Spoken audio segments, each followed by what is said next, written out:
Good afternoon. How are we all doing? Good, very good. Still alive. Okay-ish. Okay. So who has seen one of our security sessions before? Good. So depending on which one you saw, there will be some new stuff in. There might also be some stuff in that you already saw, and maybe a few surprises. So we'll see. Right, let's get this started. My name is Rtp Hijack. Worked in IT for a long time. Lots of security stuff at the moment. Teaching my grandfather. Remko since yesterday. Since yesterday, thank you, Alex. Yay! Still all very much like to know who was the fourth grandfather. So if you That will be remember, announced today. We have to keep some, how do you call it? Not misery, but mystery, yeah. Misery. Misery. Misery was this morning. Yeah, it's all good. So, my name is RemkoW GeertB. I recently joined Cloudhouse as an EUC specialist. So as you can see, we're not really into fancy job titles. I'm fine with that. I'm also co-founder and steering group member of the Dutch Citric user group. And obviously, as Geert said, grandfather. This presentation is not about what I do for Cloudhouse, but it should be of interest. We have a pretty good demo of an example of what we can do. Basically, we can help you migrate legacy applications away from insecure and older operating systems and make them run securely without modifying your applications. But the context for today is obviously security, and why are we talking about security here? And I think this tweet described it really well, because in the past security was not a task for us, right? Security was something that was a bit annoying and you had to do, it was not really important. I think that changed today. So historically it was not a task for Citrix admins or consultants, and I think it should be today. So we've never learned how to defend and protect against adversaries, and meanwhile malware is getting smarter and smarter on each incarnation. So we've seen this, for instance, with the WannaCry malware, and then we had the Petya not Petya thing. And these things, they really fix their own bugs, and it gets better every time. It would be nice if all software vendors fixed bugs so quickly as the malware writers, right? I think this picture is a really good description of how clever malware is today. So I don't want to go through all of this, because it's a picture from Microsoft, so it advertises all their solutions. So I don't want to sound like an MVP who thinks everything Microsoft does is brilliant. But what's interesting about this picture is, if the virus comes in, it does different things if you run a Kaspersky antivirus than if you run another type of antivirus. So no more in the US, because the US government banned Kaspersky, so especially made for them. Yeah. But as you can see, one of the things it does, it tries to dump your credentials. So you see my presentation, I think it was E2E Vienna, not sure actually, about Mimikatz, where we showed we could dump credentials. So actually there is a custom version of Mimikatz in this particular virus to steal your credentials, but it also does things like, am I running on a DHCP server? If so, it will check your scopes, it will check the active leases, so it knows those machines are online and they can be affected most effectively. Very interesting. At the same time, exploits gets easier and easier, so you can just, like from a buffet, choose whatever you want. So this is an example that Geert showed in, I think it was Rome, Geert? I remember that. Remember that? Before that, yeah. I think it was Rome, yes. We showed it somewhere at E2E. But you can say, disable me the firewall, make me an admin, enable RTP for me, you press a button, it downloads a file, you put it on the USB key and off you go. I mean, this is not rocket science, my youngest daughter can do this. And then you teach your really children and care about security. Sorry? what do you teach your children then?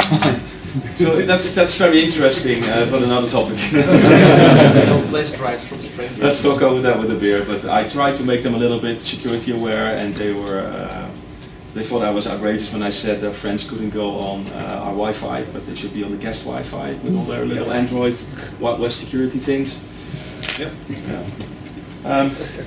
But users don't care, it's not a topic for security, right? And sometimes we can't really blame them. So if you remember a patch coming out recently for Citrix Netscaler, and then there was actually a bit of malware which identifies itself as an update for the Netscaler Unified Gateway. Nice Citrix logo on. even the right one, not with the orange dot. Wow, you know, so I'm a user, I've heard that there is a security issue and I get an update. Perfect, right? And VMware had a similar thing, so actually a legitimate component from VMware was taken, which was actually signed. This component loaded the DLL and they just replaced the DLL, put other code in it. So it looks like a legitimate VMware signed thing. Yeah. So we have a nice video, you know, to get us a little bit in the mood of security and why this is such a problem. I hope the audio will be hearable.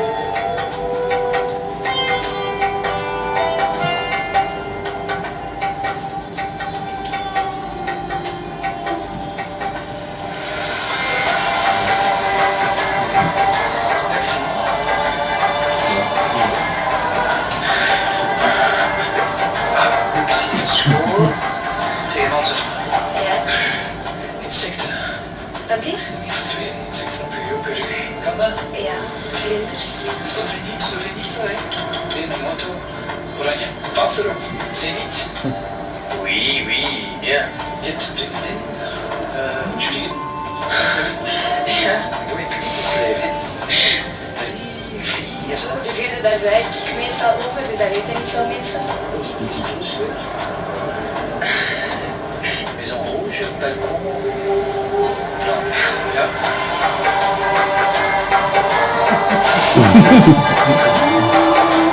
Ik zie geld, ik zie transacties, maar kent je rekening er van buiten?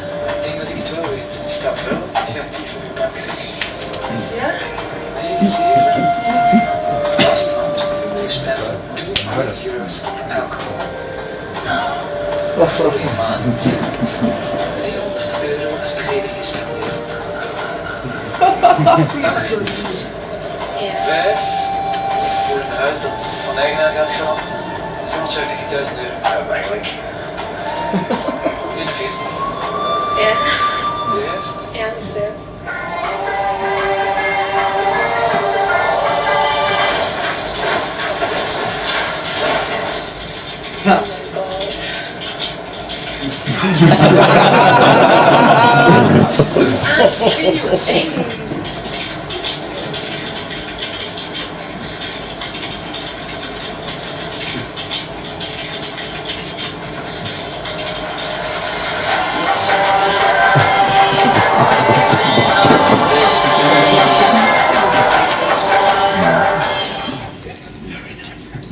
So what's very interesting, the picture ends with hackers wearing ski masks.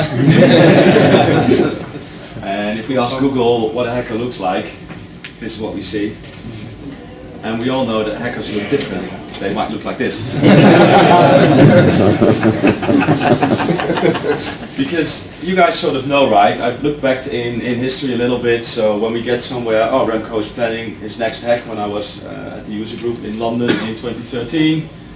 People start checking their firewall status, run antivirus, turn off their Wi-Fi, check their bank accounts, and they turn off their Wi-Fi hotspots. So basically, you all know what to do. You just don't bloody do it. Only when you're around. So we did a scan at Synergy in May, just after, probably about 3 weeks after the big, I think it was even a couple of months after. or maybe even longer, yes. After the MS-17010, the SMB problem. And on the speaker network, there are many people still running this, not the update. So we're not updating either, right? So These are the people that teach you what you should do, right? So we did it again at E2E Prague. Still a lot of people. We had it in our presentation. Still a lot of people. 6 or 7 months after running Yes, no updates. Maybe it's a demo environment on your laptop. Not updating because if you have an update, your demo doesn't work, right? We all know how that works. So we tried it again here, or we tried it again in London. It was a lot better, but we found something else. PDUs that are on the Wi-Fi. Why should that be accessible over the public Wi-Fi? So we tried it again here. It should not say Prague, it should say Barcelona. Think, where it says Prague, Barcelona. You were all pretty good. Everybody updated. Lovely. The whole hotel we scanned, of course, also the other people who were in there. Pretty good, pretty good. But then again, you all connected to a Wi-Fi that was insecure. Alex warned you in the email, just use the Wi-Fi if you need it and disconnect. We can all see you. And also, why?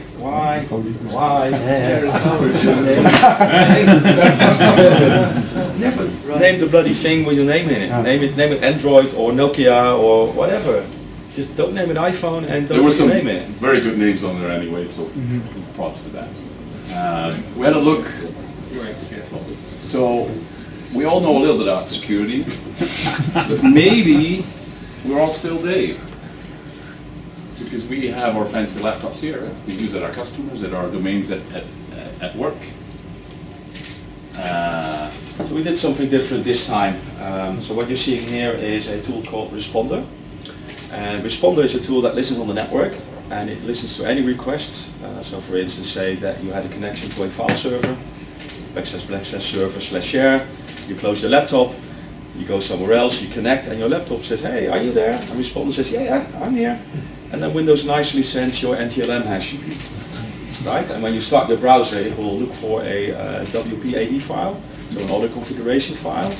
And Responder says, yeah, here it is, there you go. Can you please authenticate? Yeah, sure, Windows sends the hash. So we took the liberty of collecting a few of those yesterday. So if you all turned off your Wi-Fi today, then you were just one Too day late.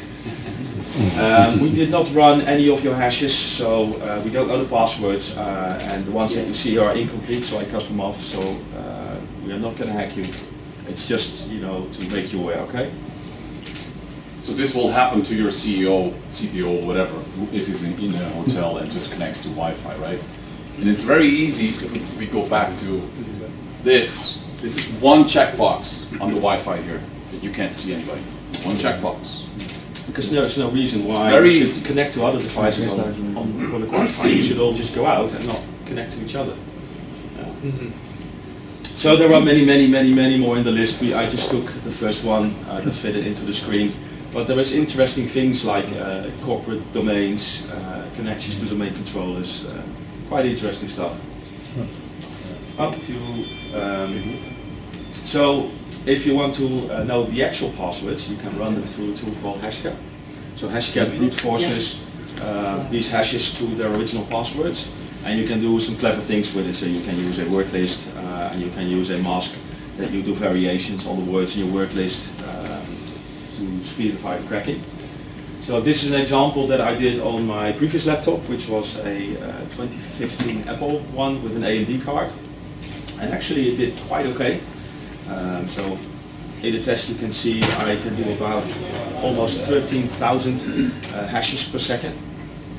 So this means that in this case, to get this password, it took me roughly a minute and a half, which is quite okay for just, a laptop with not really a high-end graphics card. I mean, it's not an NVIDIA.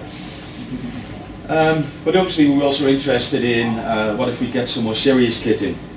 So I did some more tests. I recently got a new nice Dell laptop with an NVIDIA card, which is like, more recent things.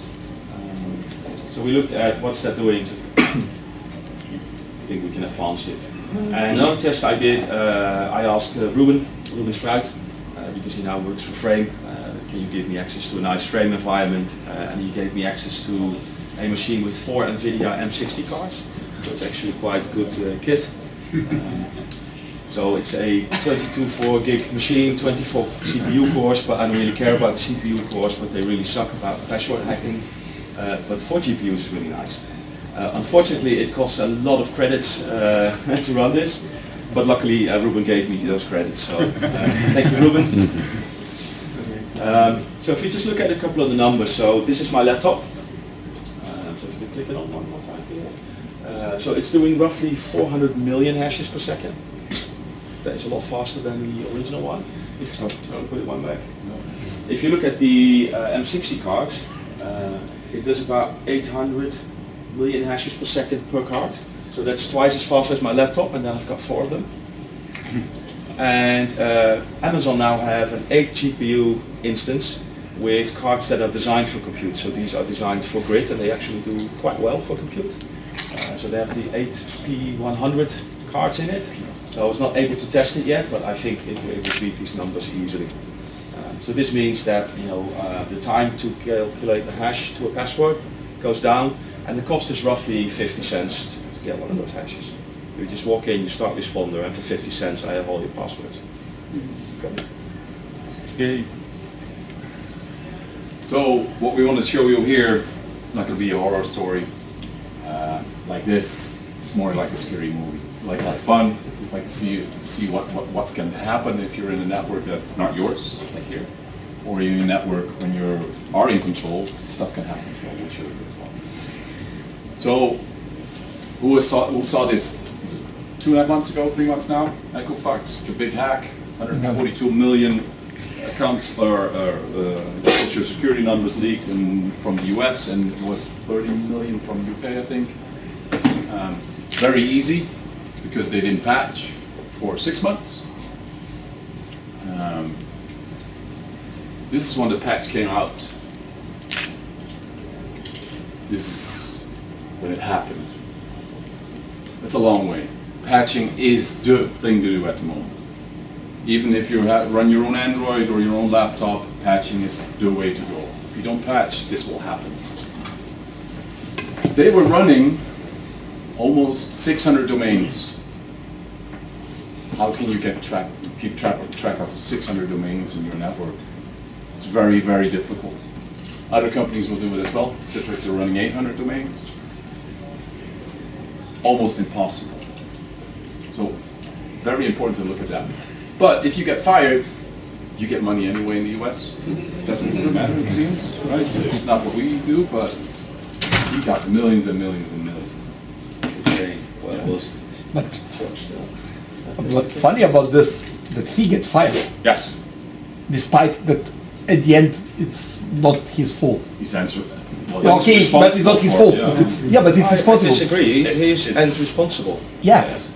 So So they it is did. his fault. They knew in know what I December mean. that stuff was wrong, right? So if you don't patch, somebody says don't patch, so done. So another thing that was recently in the news was the crack vulnerability. So this is a vulnerability in Wi-Fi, and it's for both clients and access points. Did anybody check if this Wi-Fi was okay here? Before you connect it, Nope, it's not. So it's not okay. Because the patch So for you're not Wi-Fi when using it a web? came out. The update for this network came out last week, so I don't think they patched already. There's the bug in the update as well. Yeah, so So apparently Android 6 and higher devices are the most easy to exploit in this vulnerability. And that's the thing, right? Just with burglars in your house, they will take the easiest one they find. Unless they want you specifically, then they will get you anyway. So you must make sure that you're not the easiest one around. Then obviously IoT. We all know that the S in IoT stands for security. And so IoT is even a bigger problem, right? Because it's probably insecure by design, it's low cost, cheap devices. Do they get updates? Most of them don't. And if there are updates, where do you get them? And how do you update your fridge? yeah, we saw the PSU in the UK. The guy who put that in has no clue about updates. That's the problem. And sometimes things don't even get updates anymore. But like we said, the S in IoT stands for security, so I firmly believe that what we do with cigarettes, we put a warning on that these are dangerous, but we should do this with IoT devices. So, And people will still buy it. would you buy this for your kids? No. This disclaimer was on. You assume full responsibility. Anything you send or receive may not be secure, may be intercepted, or later acquired by another party. Wow. What about this one? This is a listener device for your kids, and you acknowledge and agree that your child's intimate voice recordings may be placed in an unsecured Amazon S3 bucket. By the way, if you have any complaints about Amazon from delivery to anything, you can go to Andrew Wood. If your TV that didn't show up, Andrew is the man to talk to. And you want discount? No. Or, what about your own devices? Let me send it to my wife. Buy one of those. And the Dutch people in the audience can read this. I read on the news, 10,000 of smart gas meters should be replaced because of an error. I said, yeah, duh, everybody knows they're insecure. But actually they were insecure because they leaked gas, so there was no Even more insecure. It's still a security issue, but a different one. Some reason. But if they are connected to internet and have gas leaking, then it's fun. 60 years ago, it would have been Take a this great one, market. Geert. So, the crack update, we put in some URLs so you can check if your device is updated. Windows is updated, but I saw a Surface device here that was not updated yet. Your Intel drivers are usually used in HP and other ones, so update those drivers as well. It's not just Windows only. So, yeah. The second link is a page that describes per vendor what the current state is and where you can find patches. Okay, the links will be in the presentation, so we'll get them later on. So the other one recently in the news was an RSA vulnerability, and specifically there was I believe, German manufacturer of a chip, and there was a vulnerability in how they implemented RSA. So any keys generated by this particular chip are insecure. And there is again a link where you can check if your certificates are secure. So you can take your public key, never your private key obviously. You can upload it, or you can do an offline check and it will tell you if it's secure or not. If it's not, you obviously need to regenerate it. But it was nice because it also included some numbers. So what's roughly the cost if one of your keys is affected? And mistaken CPU, and again GPU will do much better in this. But basically the cost, if you have a weak key, is 6 cents. I think it was the Estonian ID card as well, right? That was hacked as well. They all had to replace it. So again, here are the links for both offline and online testers. I tested Netscaler and it was all fine. So that was very positive. So patching, we talked about patching a little bit already. Everybody says, well, Windows, we need to patch Windows because Windows is a problem. Well, Windows is down here.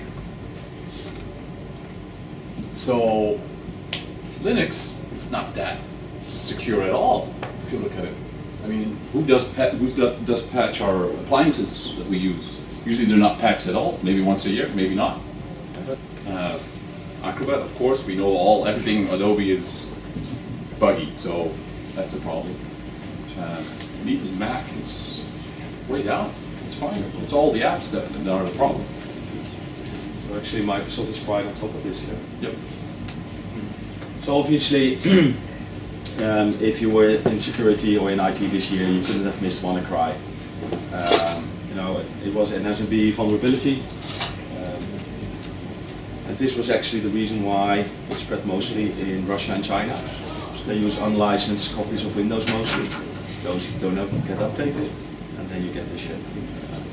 So if you think in the context of bring your own, which I'm sure many of you are doing or your customers are doing, does everyone have a good licensed copy of Windows at home where they connect to your remote environment? So, who's running Windows 10 on this primary device? Okay. So, SMB1, is it enabled or disabled out of the box in Windows 10? And I'm talking before full creators update. So who thinks it is enabled? Wasn't it? So you're right. There is actually a very simple PowerShell command you can give to disable it. And again, Microsoft's quite on top of it. So if you were on the Windows Insider builds, they changed this in the June timeframe. So it's no longer enabled out of the box unless you did an upgrade. Okay. It's still enabled. So obviously, we like to test things and see things, so I was able to get a sample for the WannaCry virus. And I wanted to see if this virus would infect my machine. So I have an important document called Hello World, and I'm running 2 virtual machines. WannaCry came disguised as a task scheduler component. And when you launch it, you can actually see it's quite rapid for encryption. So it encrypts all my documents right away. And I was basically waiting for why does it not infect my other VM. This had not to do with the kill switch. This is another interesting one. You probably can't read it on the beamer, but the thing disables recovery boot. It deletes your shadow copies. It basically makes it as difficult as possible to get back in control of the system. Obviously we didn't click yes. That's a good idea, right? And still, it's not affecting the machine on the right. And actually, it turns out that the exploit that they're using is just broken. It's buggy. It uses like half the time. So depending on which OS you're running and which server specs you have installed, it may or may not affect other machines on the network. So I decided then, if WannaCry is not affecting my virtual machine, I should do it myself. So we're going to infect the second machine as well and then see if we can recover something. And they even go through the length of offering the ransomware text in your own language. So I took the liberty of scanning the text, and the Dutch is not really brilliant, so it's probably running through some translator. I checked the German, and it was not really good grammar as well. Well, Germans never release anything that's not properly tested, so we can verify that WannaCry is not a German virus. I've been told that the Chinese text is actually very good in grammar and text, so that maybe gives us a hint of where it originates from. And then someone in the community, the author of the Mimikatz tool, came out with a very smart idea. He said, what if I look in the memory of the machine for anything that resembles a prime number? And using the prime number, I can recalculate the key. And he told me the success rate for recovering with this method is about 50%. So that's why I infected both of the machines. So his tool is running on the left, so it's scanning all of the memory of my machine. I will infect the right machine now, and I will try to do the recovery there. And actually, in my testing, I was quite lucky because the right machine, I was able to decrypt my important documents right away. The left machine failed. Okay. So obviously, in the case that you recover your data, you throw away the machine. Yeah, you copy your data, always throw away the machine. Okay.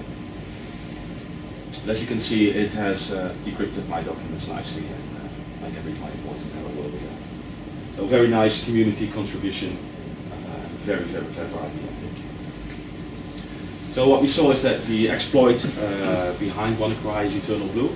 It was known as MS-17, and again, if you have not patched for MS-17, please do it ASAP, because everywhere we go, everywhere we scan, there is always one. I think Wouter did a pen test recently, and he found like the camera server, which had not been patched. Yeah. And from the camera server, you are on the network and you can go to other machines. So make sure that you only need not one. only patched, but you patched every single machine that you have and test against it. So it was publicly released by a group called the Shadow Brokers, and their plan was to offer you a monthly subscription for the latest vulnerabilities, and they released this as a tester to see that they can really deliver. Not sure what the cost is, you know, Geert, per month? I think it was 30,000. Something like that. Yeah. You get Quite it nicely expensive. fresh delivered in your email box. Yeah. 0 days. Yeah. So it was broken in WannaCry, but we have a working version available in Metasploit. Has anyone worked with Metasploit before? Anyone seen Metasploit? Okay. So Metasploit is a tool for pen testing. It's also used by the bad guys, and it makes it easy for you to spin up a virtual machine and test different exploits against your estate. The easiest way to use it is by using something called Kali Linux, which is available for installation, but you can also download it as a complete VM. This is why it's so easy, because even my children can download a VM and start it and run it. So let's look at what we can do. So the first thing I'm going to do is I'm going to scan on my network for machines that are offering SMB services. There are many ways to do this. I found the tool MassScan to be the quickest one. So it takes me about 1.5 seconds to scan a Class C subnet, so it's actually quite quick. And it gives me a list of IPs of machines that are offering SMB on my network. So this goes to a text file, and I only need the IP addresses, so I need to clean up the text a little bit. Obviously I could have opened the VI editor on Linux. I never know the VI shortcuts, so I'm manipulating the text file with some command line set, because it also makes me look smart, but I just Googled it.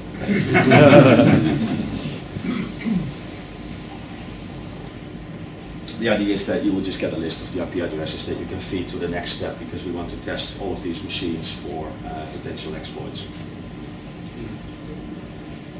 So there's my IP addresses.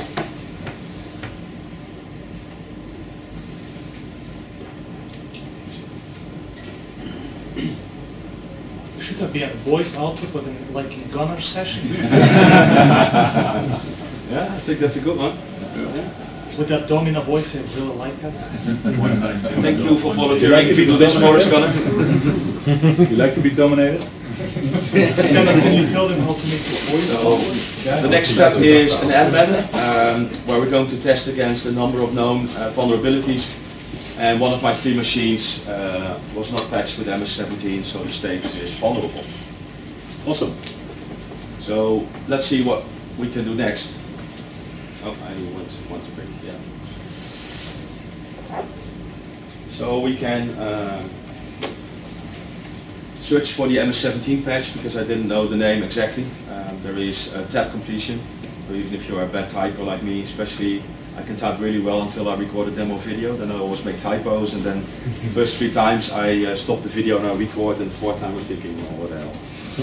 So forgive me for the typos and the errors that I make, but the idea is that we're using exploit Windows SMB17 internal glue, and we're going to set a payload.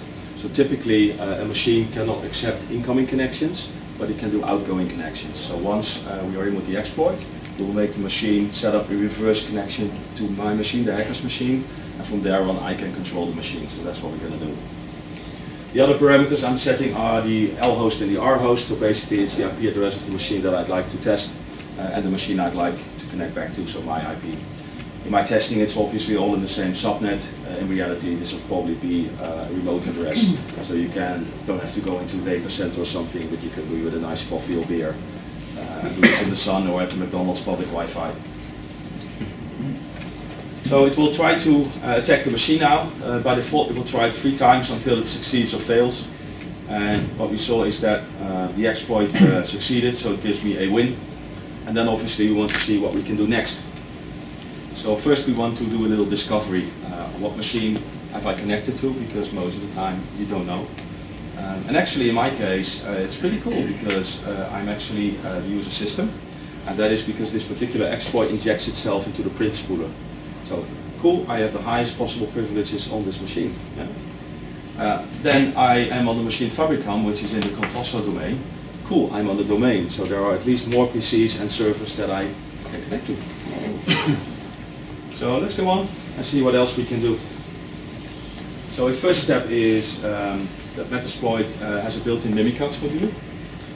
So I can give 2 simple commands. One is log Mimikatz. It's version 1.0, you will see later on that version 2.0 has some extra capabilities. But if I just enter the Kerberos command, boom, there you go. Passwords of all the users logged on onto the box, users connected to the box, and users having a network connection, share or anything on the box. Out of the box works, you don't have to be a wizard to do this. So change your password if you have a problem. That's the as well. Credential Guard helps stopping this, so then you will get a hash instead of the password, but it needs, I think, at least a professional SKU of Windows, and you need the Intel VTD hypervisor extensions to make that work. So if it will work for virtual machines, it's a little bit depending on your environment. Okay. Passwords, always a problem. The survey was from a password company, so they make a tool for passwords, so it might be a little bit too much, 200 passwords, but how many passwords do you have, maybe? 200? Yeah, so a normal user maybe 100, could be. It will always be Actually, a I think most users have 1 password. Oh. You have just one. On a yellow piece of paper, right? That one. I know one, So, but I have like 300. Writing it on paper. So you know your master password. it might be. Reusing passwords is very easy because we don't have any options normally in an enterprise network to store our passwords. Yeah, in the browser, but if we get a new VDI and the browser cache is empty, then everything is gone. So we'll just use the same one, right? That's the easy one. What we should do, of course looking at Gunnar as well, multi-factor authentication is the best, even inside. Why not just from outside only? That's just weird. Why not use it inside as well? Is there an option to buy? Citrix had something. They should have worked on it and got that working, but that's not an option anymore. So it's all in the cloud, so you've got all your passwords in the cloud now. Is that a bad option? I think so for an enterprise to have all your Single sign-on. Maybe Citrix will open source it because It might. they open source the IoT shit. They did have a Zen server. Yeah, they please do might. password manager because that actually works. So single sign-on works for a bunch of stuff, but not everything, so that's a problem again as well. Password reuse is always the biggest problem. That's what we see as well. If you use it on a cloud platform, this gets hacked, all the passwords get dumped, we have your password, right? Change it often, don't make them complex. If this is the end of the year, so usually all the auditors come in and say, well, you need a complex password because Microsoft said this is complex, but that's too hard for users to use. Even the guy who invented the complex password says it's not easy, we need to do something else. So try to use multiple words or a sentence, make it easy. Even what I always say, take like 3 or 4 words and then misspell one word of it. So dictionary text will be very difficult if you misspell a word. Then you don't need to change them every 90 days. Because then what we will get is this.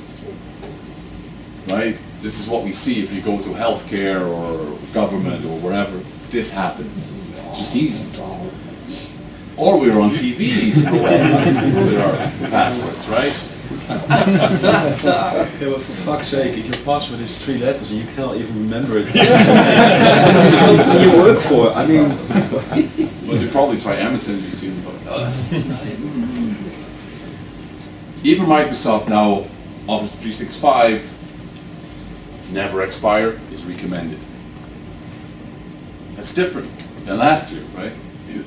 It's changing. So change your company as well. Change the auditors as well because they still don't know. They haven't seen the slide. So, but we got a solution, right? Biometrics.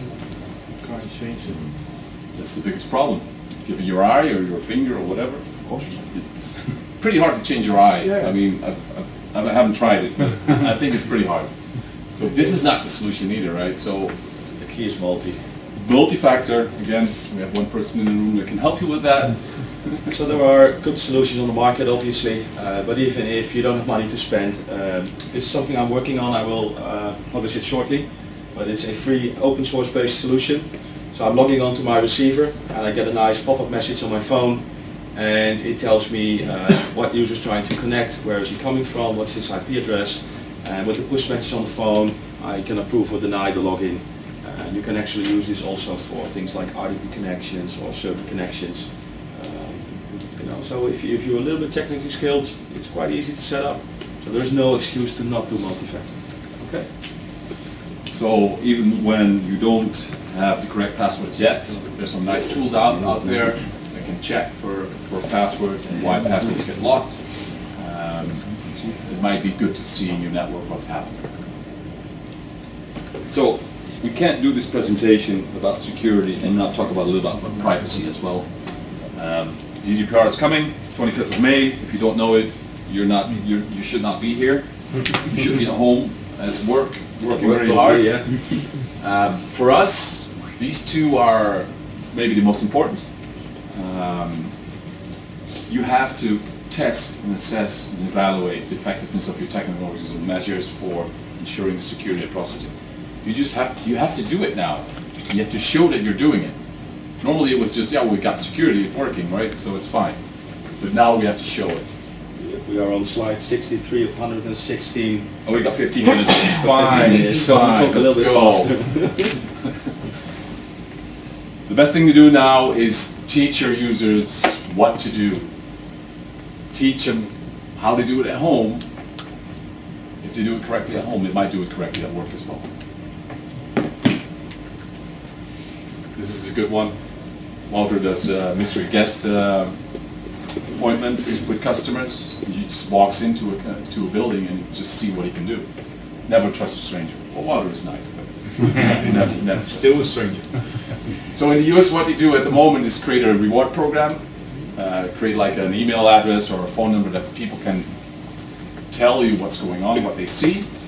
And if somebody tells you a lot, well, they say, don't call me again, but otherwise give them a reward at the end of the quarter or year or whatever for reminding everybody that something is wrong.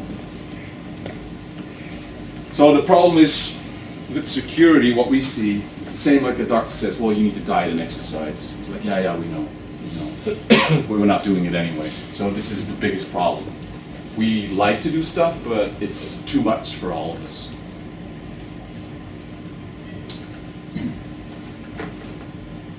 I think if you look at this export history, the thing that strikes is the first report is November 2016.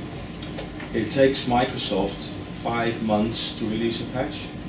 Then it will take probably customers months to install the patch. So the gap between exploit and everybody has patched can easily be end of this year you're vulnerable.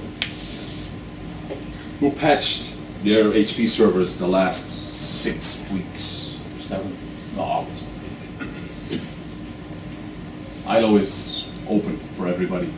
Just read it. An unauthenticated remote attacker bypass authentication and connect to your server where they can turn it off, connect to the console, reboot it, connect to the data drives, everything. And you know, did HP send you an email like, you know, you should patch this? It's very hard to keep track of what's going on, right? So there are tools out there to do patching for you that know patches are out and will patch for you. We'll not name all of them. If you have questions, we'll do it afterwards. Even if you patch, you can see stuff going on. This is correct information.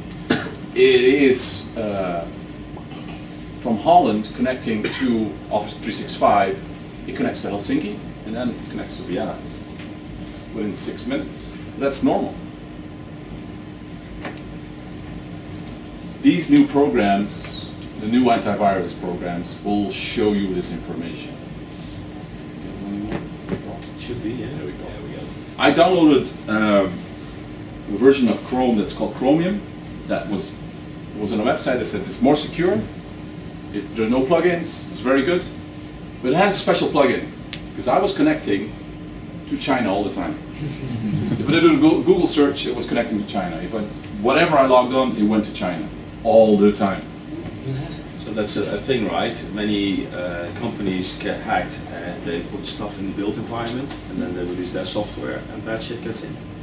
But if your user has this at home, he doesn't know. How should he know? You can't blame him. I saw it late as well because nothing showed wrong. The only thing I saw what it didn't work when I was using Gmail, and then you get a push message to your phone that didn't arrive. That's weird. But a browser, it did arrive. So then I was looking into this. But you can't blame a user not knowing this, right? Because we don't see it. So Geert mentioned that there are new technologies against malware. Obviously Citrix has a play in this field as well. So together with Bitdefender they released something called hypervisor introspection. And the idea is that instead of using pattern-based agents that recognize signatures, it's just an engine that looks into the memory of virtual machines and identifies patterns. So installation is quite easy. You deploy one extra VM, which is like a control VM, and then you can, with policies, configure if you want to protect virtual machines. So in my case, I have protected one of my machines with Bitdefender and the other one not. Then obviously, they said, you know, we can help you protect against viruses like WannaCry. So it's great. We're going to see it. So I'm repeating the test. So we're setting the remote host in the L host and we're calling the exploit again. And if this product is any good, it should fail. As I said before, Metasploit will by default try 3 times because some exploits don't always work, so that's why it tries 3 times. And as you can see here, it nicely fails, which is good, but obviously we want to know that this happened. So I looked into the reporting, and as we can see, there's an incident logged. And if we go into the details of this particular incident, we can actually see that it tried to inject something, in this case, into the print spooler. So this is good, and these are actually the 3 exploit attempts. But it goes a little bit beyond this because there were 2 things I liked in particular. And one is, even though it does not have an agent in the VM, it is still process aware. So it can set different policies and rules, for instance, for your browser, for your email program, or your line of business application. And I can also have actions, so if I determine suspicious activity, I can, for instance, launch a scan. Downside is it's send server only. I'm hoping, and I think it will come out for other hypervisors as well. Okay, we'll go this bit quickly in the interest of time. 9 minutes. No 5 extra. 20, 30 slides should be good. So this is data that we got from Citrix about what are you using on Zenap. So you know that prior to 7.13 you needed to opt in for Citrix to collect your anonymized data. From 7.13 and higher it's opt out. But interestingly, the number 2 most published application on Zenap is the remote desktop client. And it sort of makes sense because you know we all use it to admin boxes and we may do that from home or third parties might connect to it. So we decided, you know, let's have a look what we can do from security context with RDP. So the first thing we're going to show you is a man on the middle on RDP. So man in the middle means that you tell the network switch, this server is no longer here, it is now here, so send all this data to me please. I will pretend to be the RDP box and I will send the data back to the original server.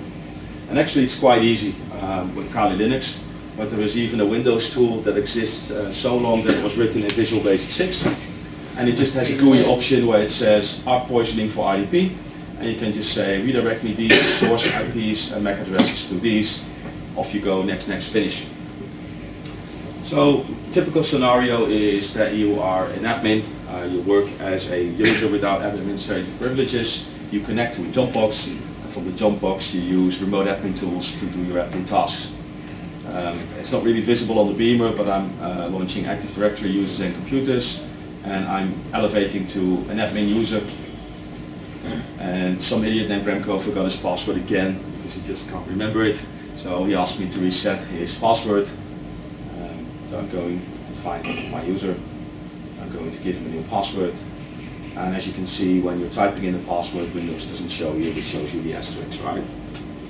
All looking good so far? Nothing funny? Cool. So obviously this is key. Always log off, never leave RDP connections idling around. So I'm doing all the good things, I'm logging off. There we go. So actually I was listening in the middle. And the first thing is that on connect I could capture the credentials. Here's my complex difficult password. And then actually, because the protocol is well defined, I can replay the session. So it's like a movie. But the nice thing is that I now have keystrokes which are in the bottom, and what I'm doing on the screen nicely in sync. So this means that even when you're typing your password in the asterisk boxes, it will be shown, and I will zoom it in a little bit later, but my password is flying by here. And even when I reset my user's password, it's all visible. So if we zoom that in, you know, we can see all the keystrokes and we have them nicely in sync with what's happening on the screen. So both my passwords. Yeah. The only thing in the RTP protocol, it doesn't have like shift on, shift off, so it continuously sends shift. So the first letter was actually capital. But other than that, it's so easy. So obviously, you know, you need to be on the same physical network for this to happen. So I figured, you know, would there be a better and smarter way to do this? So I don't have to be on your physical network, but I can just be at home with a nice coffee, or probably the McDonald's Wi-Fi, because I don't want to do this at home. But key is, if you want to prevent this, that you should never use the default untrusted self-signed certificates, because the giveaway was when you connected, it said, I cannot verify the identity of this machine. Do you really want to connect? And what do we all do? Yes. And we set the tick box, never bother me again. The second is use network level authentication, which should be on by default. Many people turn it off for some reason. And they also do the connect and don't warn me thing. Never, ever do this. And then we did a scan, which is actually in the UK user group in London. And after our session, we did a scan. And there were actually people who doesn't use network level authentication. I just told you. Turn it on. And this is the best, yeah? It says so right away. Do you want to connect anyway? Yes. So I included a link in the previous slide with a knowledge base article from Microsoft, how you can use your own certificates for RDP.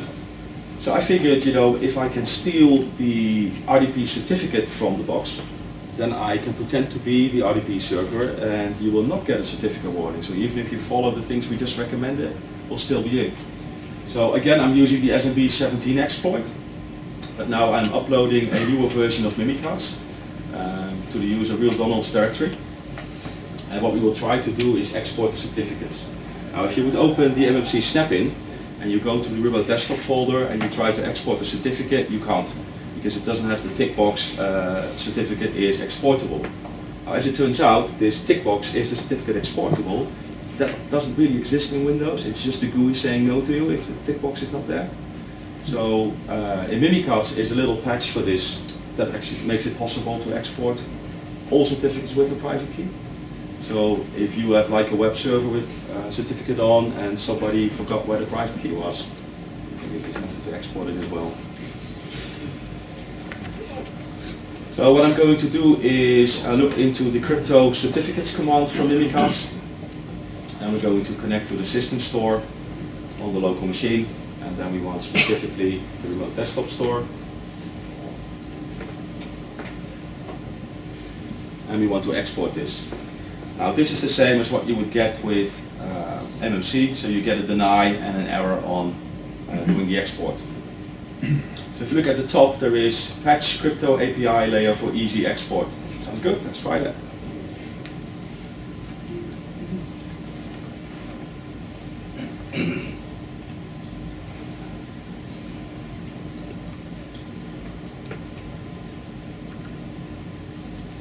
Oh, that's my typos again. You know we can copy paste, right? I could have, but you know, then you can do this in like 2 seconds and it's gone. You know, I like the suggestion that Gunnar volunteered to do this with the voice thing. It's also better for my voice after drinking. But as we can see, the second attempt after patching succeeded, so I now have the PFX and the DER. So I have the certificate and the private key. Obviously, very important, wipe and traces, so delete any files that you dropped on the system if you are hacking. The last thing is the download command to get them to my virtual machine. But there are more options in Metasploit, and one of them is getGUI, and getGUI can enable RDP if it was not already on. But this is interesting, -F forward RDP connection.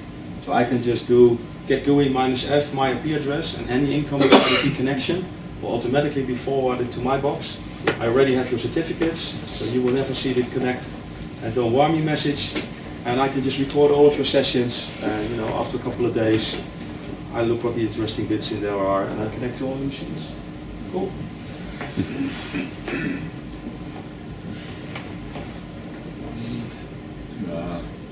Biometrics was 5 minutes. So another thing we can do with RDP is called Rtp Hijack, and maybe some of you have seen it. So I have an RDP box, and I'm connected as a local administrator. So I do have administrative privileges, which means that it's not a privilege escalation, and therefore Microsoft says this is how it works by design, it's not a security issue. However, on the box is also the domain administrator, and he was logged on before, but he disconnected this session because he might be off to lunch, or I'll come back later. What I'm doing is I'm creating a service, and I'm naming it Hijack RDP. And the reason for the service is that I need system privileges for this. And this means that if I use SC Create, I can use tools that are present on every Windows box, so I don't need to introduce extra tools. Now the service is going to be using TSCon, and it's going to connect my session 1 to the admin session. And when I start the service, I am immediately the domain administrator. That was easy, wasn't it? And obviously then we wanted to know, does that work for Citrix Setup as well? And the best way to find out is to test it. So Geert did this on a real customer system with consent, so he asked, is it okay if I test this? But this is why we blurred out a couple of the users.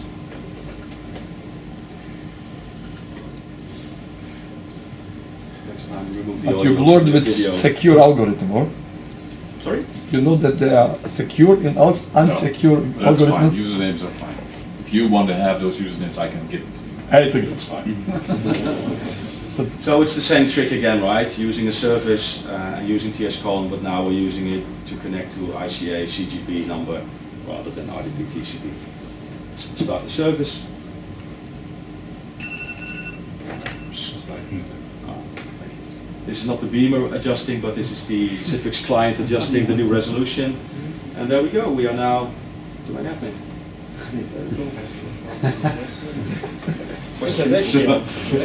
So I think, you know, we should treat our admin sessions really much like user sessions. So I all think we set idle policies for our ZenUp users. So if they are idle for a particular amount of time, we log them off. So I think, you know, we should first of all never leave admin sessions alone, disconnected. And you should set an idle policy to make sure that if you happen to forget, that we will log you out. There is also a very nice thing called restricted admin mode. It's present in server 20.12 R2 and up. And it basically means if you enable this and you connect with RDP, you're still connected to the machine. But if you make an outgoing connection to another service, for instance a domain controller, it will use the computer account rather than the user account. The net result of this is that Windows will ask you for authentication and ask you for your password again. So at least you've limited the damage to the machine you're on, and you cannot connect to, say, the domain or do other damage there. I think it's a quite good solution. And obviously very important to never ever expose an RDP machine directly to the internet, not even your machine at home, because it's really astonishing how much connections you will get. And I found a very nice link with Microsoft, where they actually tell you how you can secure RDP with Ipsec. And the nice thing is, it doesn't mean you need to set up a VPN tunnel. They just use the authentication components of Ipsec. And if you go to Shodan, which is a search engine for devices, and you search for RDP, you actually get active and online RDP machines and a screenshot of the last 5 minutes. And with a single click you can connect to the box. So these are just a few samples. Administrator logged on remotely, blah blah blah, IIS user. Seriously? Come on. Then somebody said to me, like, I found this tool that can protect my RDP box. I said, well, I still believe you should not connect your RDP machine to the internet. But the nice thing is, this logged all connection attempts. So okay, let's do this. So we made a nice graph. So these are the failed RDP logons. So you can see that it's in the graph 500 to 600 connection attempts. The interesting thing is, what is the time frame for this? Yes. A day? An hour? 15 minutes? 1.5 seconds. Seriously, 1.5 seconds. Okay? So if we add those numbers up, it's 15,500 connection attempts in under 2 seconds. It's amazing. So never ever connect your RDP box to the internet. It's very good for your firewall as well. And don't think that by changing the port to something else you'll be good, because they scan for RDP on all the ports. Okay. Then obviously, this was nice, a couple of weeks ago, company Deloitte, which does audits and security stuff, they apparently connected the domain controller with RDP to the internet. Wow, really? Seriously. But then I typed in Deloitte RDP, and interestingly, besides all the links that they exposed their Active Directory, there was this document. Ransomware Deloitte. So I opened this document, and it was actually an audit they did for one of their customers. They're just saying it here. Anyone with the right credentials can gain access to a remote machine through the internet via the RDP application. So they are recommending, don't connect your RDP box to the internet, and then they connect their own. These are the people asking you serious money to audit you. I have no words for it, that's why the dots are in there. No words. So I thought about the RDS hijacking thing, and I came up with a tool called RDS Protect. I will not show the video because we're running out of the extra time now. But the idea is that it will migrate a session hijack attempt by detecting it and then locking the session, which means that you still need the password. So the console will be visible for like half second, and then you need to connect. It's not perfect, because if you do regular reconnect, which you might be doing, then you need to enter your credentials twice, but I think it's acceptable. Still hoping to find a way to make it easier. 1 minute, right? So no, it's not going to work for 1 minute. You can start it. When we were in Ireland, we did a scan for Shodan to to see if we could find some nice devices to hack, or they're just open. It's hard to see. There's an FTP, there's an Exchange server, there's an IS server, something you can find using Show Them. But we can also find stuff that's just open on the internet. Really? There might be a demo, maybe, but I don't think so. SMB open to the internet? It might be not a good choice. And what version is it? It's version 1. We love it, right? So, tried some more. This is, well, you can see, it's all Citrix, all the apps. Just It's actually directly. published applications from a Xena box that you can just see. Everything, right? There might be a password on there, but still. It's the video shows this one, right? So, this is a test they did in Holland as well, looking for Iomega NAS devices. We tried it for Ireland to see what we can find. We found one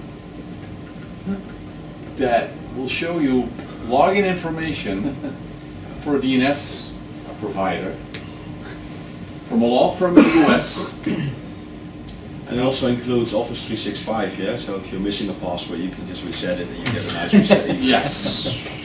So I was like, well, let's see if that still works. It might be old, might not work. Connecting on port 2083 out, just weird. This box was from a web developer in Ireland that has all its customers' login information all on there. It's just amazing. So I tried, let's see if this suits it. There we go. It's the login. It's good. What's their website? Huh. Don't save the password in Chrome, that's not safe. The password was saved as a password. I can change their website. I can change DNS. That might be a good option. I can change their domain. There we go. I can change their email MX record and send all the email to me. Nobody sees this. I can change their whole website as well. And there's SSH access to the website, so it might be easier to do it like that. Everything was on there. I mean, if you give out your password to your web developer, that's not a thing, right? But he records every single one of them. There were hundreds in there. It's crazy. So you can just change their website with something else. I didn't, of course, but it's an option. This stuff happens. It's very easy. So if marketing sends this out to somebody, you're not, security doesn't know, and somebody else has your password, they can do whatever. It went on and on and on because on his share was a list of customers with a text document with the passwords from this customer, and then you could connect to the next customer, find other stuff there, connect to the next. Yeah, VMware passwords, RDP password, VNC password for all kinds of devices. I think this is the thing, right? Maybe you have your own security in order, but do all the parties that you work with have their security in order? It's going to be a big problem with the GDPR. You're responsible for your data, so whoever has your data, you're still responsible. All right, last two slides. Yes. Citrix has some new courses out to secure your Citrix networking and mobility. Very interesting. So that's CTX 271, securing Citrix networking and mobility solutions. And the second is CTX 272, securing Citrix virtualization solutions. And the nice thing is that these actually focus on Citrix environments and how to secure them. So I had a brief look through it and it looked quite good. So I would suggest to have a look at it and see if it's valuable for you.